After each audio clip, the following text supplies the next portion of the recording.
Closing हुई तो order block काम करेगा, वरना काम नहीं करेगा। तो ये तो भाई 25% बॉडी क्लोज हुई है, मार्केट ऊपर चली जाएगी तो मार्केट बेटा कितना ऊपर जाएगी, आपका स्टॉप लॉस ही खाएगी। और आपका स्टॉप लॉस यहाँ होना चाहिए स्विंग हाई के ऊपर, ठीक है ना। 5 मिनट के ऊपर भी जो गलत ट्रेडर बैठे हुए होते हैं या जो गलत बयानियां कर रहे होते हैं या उल्टी सीधी बातें सिखा रहे होते हैं, फिर अपना कोर्स लॉन्च करके बैठ जाते हैं, तो उनके ऊपर तो मुझे और तब चढ़ती है, ठीक है।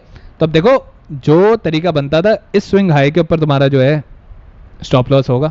अगर तुम सेल के ऊपर बैठते हो, चाहे कहीं से भी बैठ जाओ, इस डब्बे के बाहर से बैठ जाओ, अंदर से बैठ जाओ, 50% पे बैठ जाओ, ये तुम्हारा स्टॉप लॉस बनता था, ठीक है। क्योंकि इस हाई से ऊपर देखोगे ना, ये ऑर्डर ब्लॉक खत्म कहाँ हो रहा है, देखो ये खत्म हुआ, इसके ऊपर हाई कौन सा है, ये बना हुआ, ठीक है। अगर तुम्हारे अंदर बहुत जिगरा है, ठीक है, तुमने मार्केट से बहुत जंग करनी है, तो एक काम करना, इस स्टॉप लॉस को अपना यहाँ ले जाओ, ठीक है। और बहुत ही ज़्यादा शौक है, ठीक है, बहुत पैसा देने को शौक चढ़ गया मार्केट को, स्टॉप लॉस उठा के यहाँ रख दो भाई, मेरी बला से, ठीक है भाई। अगर स्टॉप लॉस ये टूटेगा तो ये भी टूटेगा और ये भी टूट सकता है, ठीक है।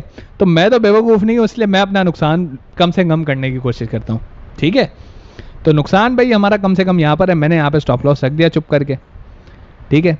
और मैंने एंट्री ली है इस ग्रीन कैंडल की नीचे वाली क्लोजिंग पे, गलती से ले ली, चलो।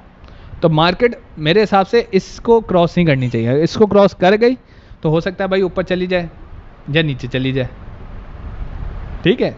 अगर इसको क्रॉस करेगी तो मैं नुकसान में हूँ ना, नहीं करेगी तो तब तो मैं ब्रेक इवन भी कर सकता हूँ, बात समझ रहे हो।